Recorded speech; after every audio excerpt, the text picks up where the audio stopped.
Every day, thousands of ladder accidents plague the healthcare system in North America. So rather than risking your life on a ladder, consider finding an abandoned man lift, diesel swapping it, and just using that instead.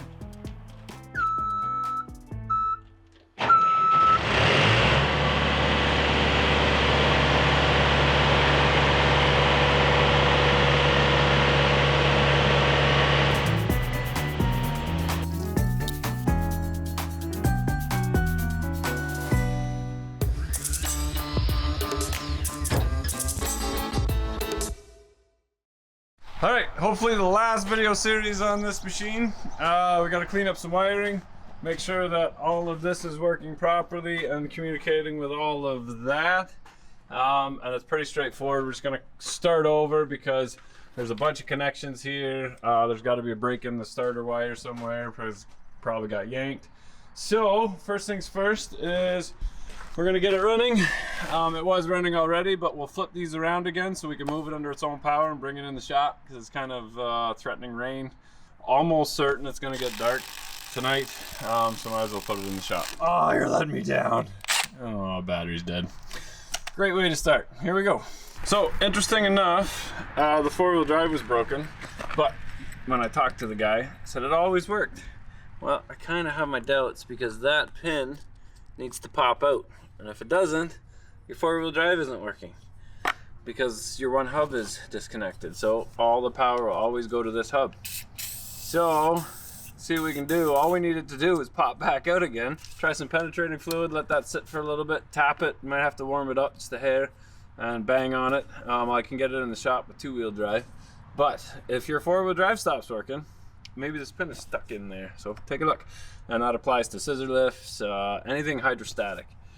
So already you're getting smarter, and saved yourself a $300 service call and a $1,000 bill for somebody to say, look, that pin is in.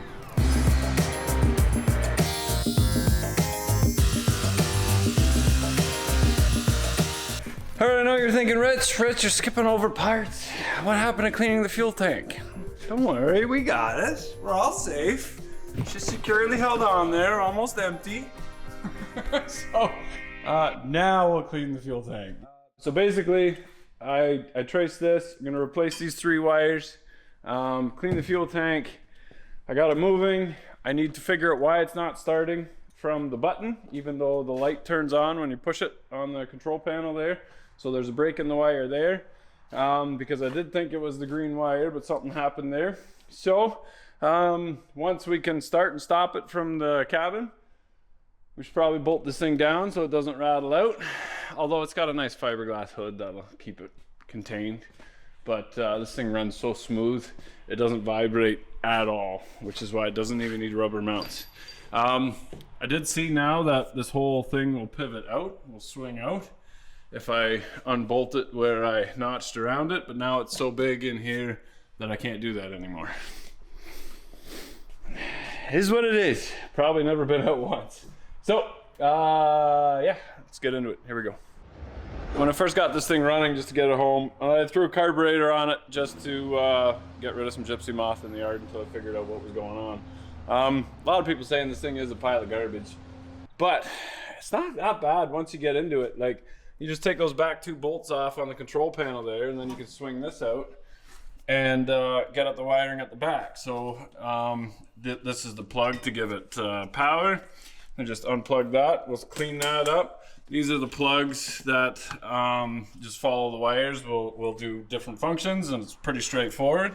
And then now I can take the strap off and pull the fuel tank out. So see how I'm just really what I'm doing is making this machine seem so much better. So now it's actually worth something. But with that cat in there, man, like it drove really nice. I'm excited. I got still a very rough machine. All the paint's coming off, and it needs to get x-rayed in that before it can get back into use legitimately. But yeah, nice to work on some of this stuff once in a while. So pull that strap, pull up that fuel. This fuel's like 2 years old, so I'll probably put it in the Saturn. Here we go.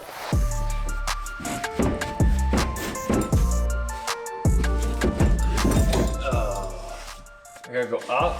Are you kidding? I can't go up. That's a long way up. Yeah, one more bracket.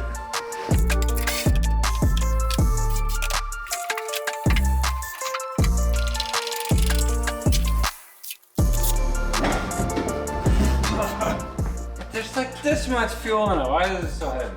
Watch me dump it all over myself. It's okay. It's really stale and all.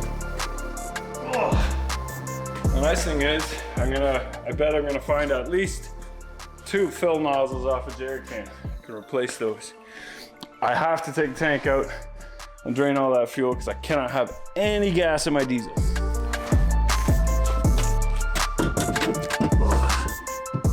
Now, I don't have to go to the gym. I use this fuel to go to town and buy some diesel. Oh yeah, there we go. The bottom of this is probably really dirty.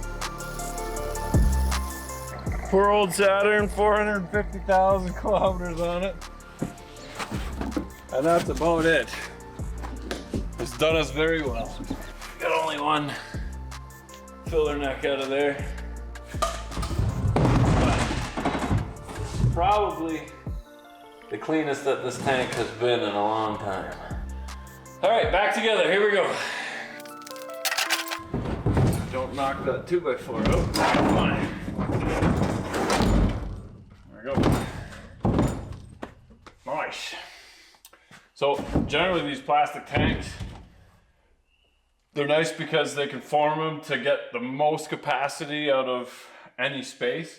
The issue is they expand, the plastic swells, get it a lot in the tractors, and you gotta pull this tank out. That is now bigger than when it was originally put in. This one wasn't too bad. Straps on, hose back on at the top, and we can run some fuel line over to the other side and clean up the wiring. Got the wiring figured out, I just need to clean it up. Here we go. Tank's clean. I'm gonna load the fuel back in it again, diesel. I'm gonna put a little bit of ATF in there just to lubricate it because I'm sure there's a tiny bit of water in there. But it'll still be cleaner than all the dirt that was in the bottom of that, which is now in the Saturn fuel tank where it belongs. Clean this up just a little bit.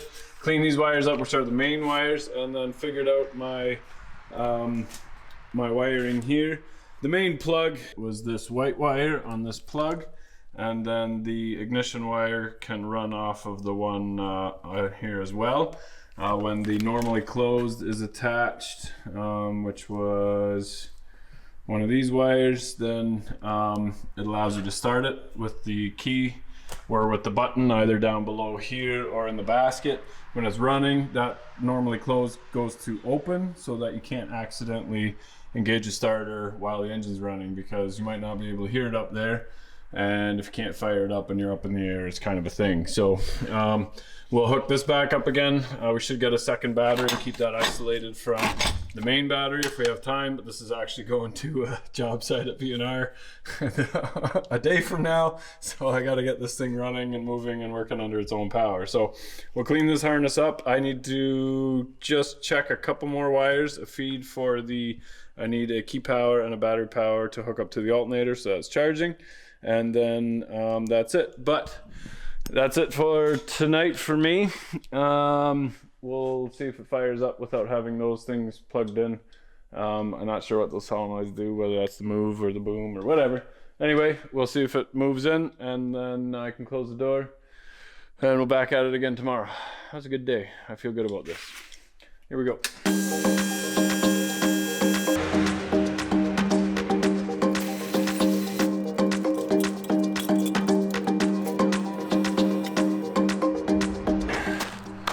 Okay, gonna do a bunch of work underneath the hood. Gotta make sure that everything I button up there actually fits without giant holes in the side, so might as well mount the hood.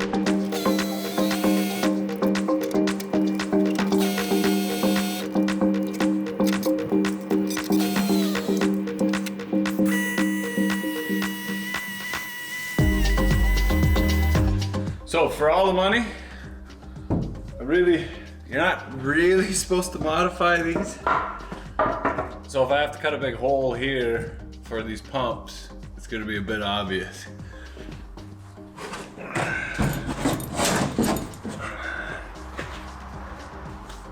Ooh. Whoa. We're good. Okay, so I got this valve body mounted. This is for the driving, I guess.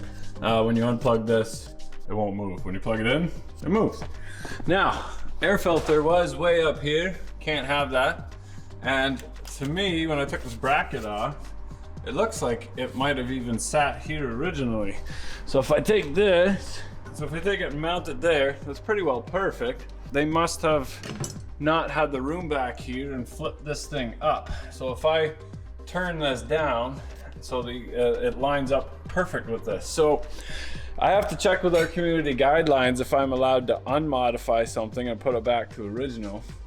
That's a tricky thing on this channel. I've never actually put something back the way it was supposed to be or the way it came from factory. So you've seen it here first, the Boss Garage unmodifying, going back to stock. There's been a little piece of threaded rod to go around it, a couple bolts in the back, and Bob's your uncle. Here we go. For the money, do the holes line up? Come on. Woo! Nice. Now that's the right amount of silicone. Barely any on there, and it held like a crazy. So if you take a nut and a washer and stick that up against the plate, and then put a nut and a washer and a nut on the back side, it keeps the air filter from crushing and keeps those nuts from backing off. So beautiful.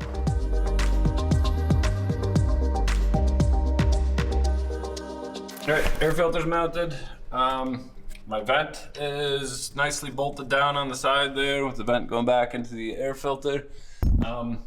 If you guys say you should just take that off, I need to vent it somewhere, otherwise I'll blow the seals out and spread oil everywhere, so might as well just put it back on. It's not like an EGR or anything. I've got this for my normally open, common, and normally closed switch, so we'll put that into the back and then run the wire to the front, have all the connections in the front here. If there's ever an issue, I can just stand and diagnose it right there. And that's done. Oil pressure sensor. Once that's done, run that last harness, some fuel lines, and that's it. Here we go. So I know which wire was for the oil, but I didn't know for the temp. So what you can do is just take, for those mechanical gauges, just connect it to ground. And if the gauge goes over all the way, then that's your wire for the temperature. Now I can just go to the sensor on the cat and all the wires are marked, so I can just put the trigger wire over to this wire. We've got temperature gauge, we've got oil gauge, start is figured out, run is figured out. All I need to figure out is the accel. So when you step on the function, it revs up, but I don't have that solenoid yet. Here we go. All right, got a couple things with the wiring. It's not right, something's going on there. Half the functions work, half of them don't. I gotta look into that. So that could be from it sitting, the valve's not moving, it's lighting up, but anyway. A good thing when you're frustrated is just walk away for a little bit and try again. We'll sleep on it tonight. I'll probably lay awake for hours and not go to sleep, but anyway, we'll do the exhaust now. So chopped it down because that was just hitting the roof there, or the hood there. We'll see if the thing still closes, because it's just closed. Nice. This is hitting. It's all the way in, like hitting as in like closed.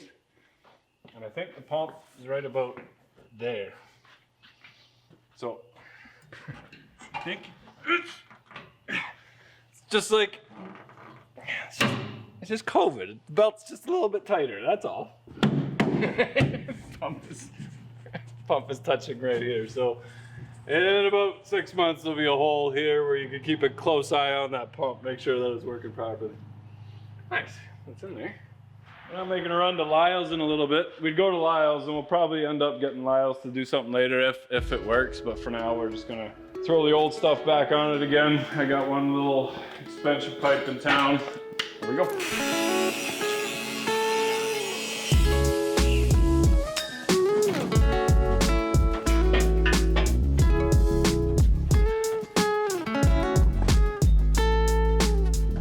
We gotta go up ahead. I got lots of room here yet. Spacing there is fine.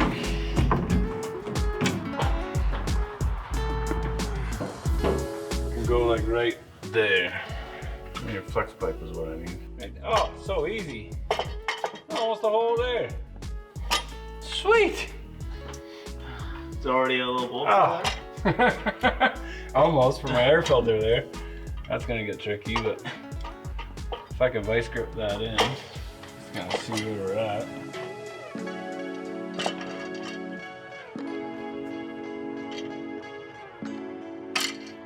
Let's see if that still closes. Melt fiberglass. No. We gotta go lower.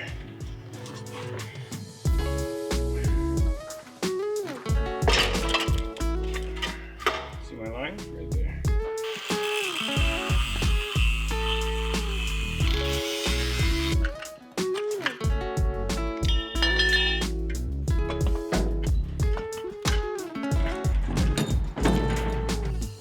Just missing now.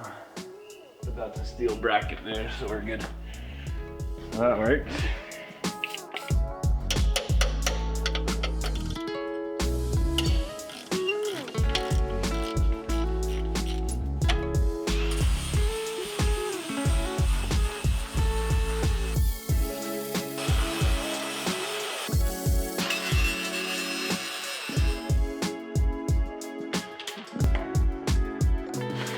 So that'll work.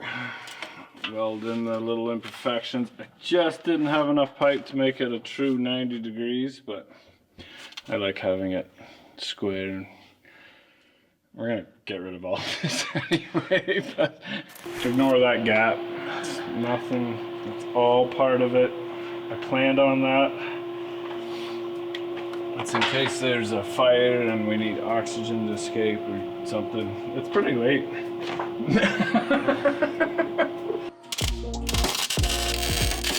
Tricky welding here, and I think this is rusted on solid, so we can get that clamp over there. We got half-ass exhaust.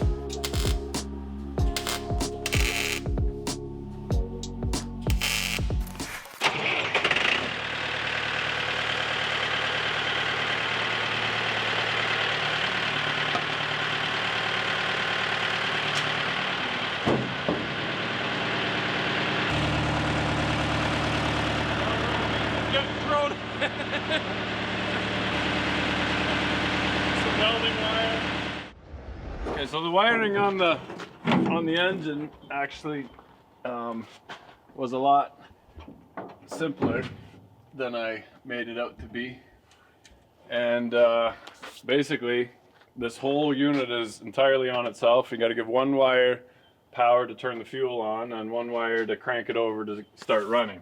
So what I did was, because of the safety thing about not being able to start the starter, what I did was, on the oil pressure sensor with that 3-wired plug, you've got a common, an NO, which is normally open, and an NC, which is normally closed. So when there's no oil pressure, that sensor makes contact between the common and the normally closed, and as soon as you fire it up, it disconnects the normally closed and connects the normally open.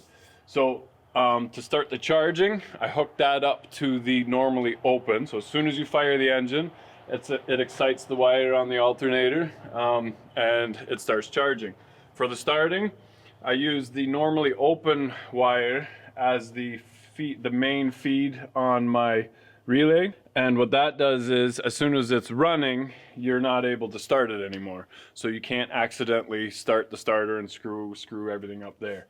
So these were the normal wires that were on the normal open and normally closed, and I think they probably had something to do with the engine. Everything else is working fine on the control side of it. The entire genius of the machine itself that thinks about moving valves and everything is a completely separate system from the engine. So as long as the engine starts, stops, and is charging, we're good to go. The only thing I don't have yet is my electronic throttle. It's coming in the mail. It's just going to take a couple of weeks yet.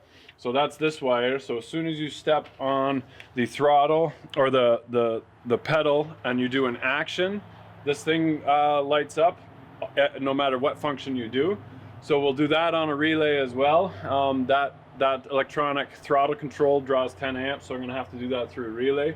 So once I have that, I'll get 2 nice little relays, hook them up here and label them. And then the rest of these wires, one is still oil pressure. I gotta hook one up to the oil pressure yet. But other than that, all the wiring is done. So this is tied off nice and neat. We got the exhaust done. If you come over to this side here, the rad support, right beside the boom. I had to bend this in slightly and cut the threads off because the engine's as wide as it possibly can. So I've got about a 1/2 inch in between here where it doesn't hit when the boom goes up. So we're golden there. And after that, there's no other modifying. We'll get rid of the clamps for the propane tank to not doubt that there was ever a gas engine in here. And the exhaust actually sounds pretty good, but if we keep it or whatever, I don't know. We might replace it with some better exhaust later yet. But the hood closes. It's a bit tight, but let's see if the functions all work. I was playing with it last night. It was a little frustrating just walking back and forth and trying, and some of the functions didn't work, and I think it was just these valve bodies here getting stuck. This is your valve bodies that do all the different controls, and because they all share the same flow, if one is working, then all of them should be working. And it's just the magnets aren't being able to pull the valve over back and forth. So I just got it hot, and they freed up. The oil got a little bit thinner, and it was able to move. And now I think all of the functions work. So somebody has to be brave and hop in that basket.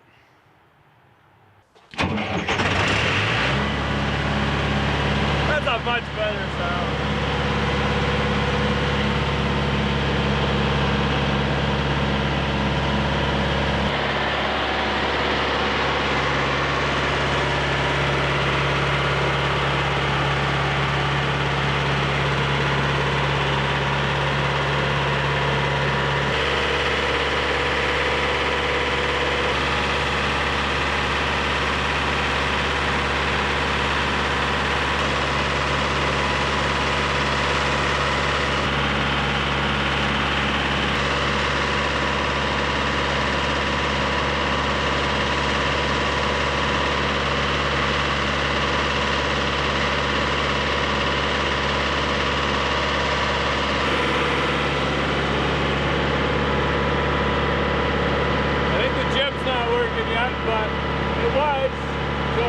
Sticky again.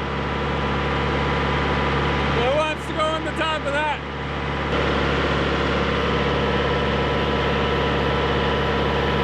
Oh, the leaves and everything falling off of it from sitting so long. It's good to stretch his legs once again.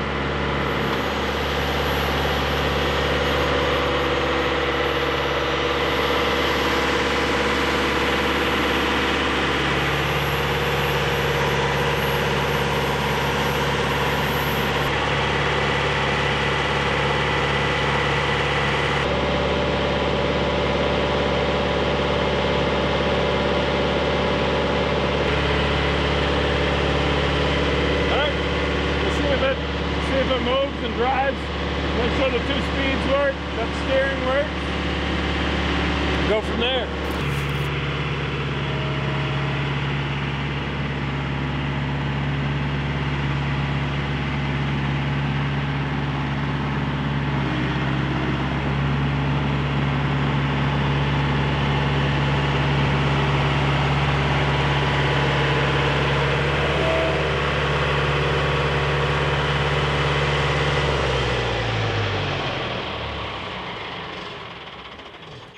That is pretty cool, because the 4-wheel drive works. The jib works when it's down, which is weird. I don't know what's going on there. Some sort of, maybe it's just not allowed to make the jib go up and down. You can level the platform, which doesn't allow it to pivot. I don't know. Everything else works. I got to line up the hoods a little bit, and I think it's probably worth doing some oil changes and greasing and stuff. But that's pretty cool. I'm pretty happy. See if it fires up from here. Oh, it's a good day. I can see my house from here.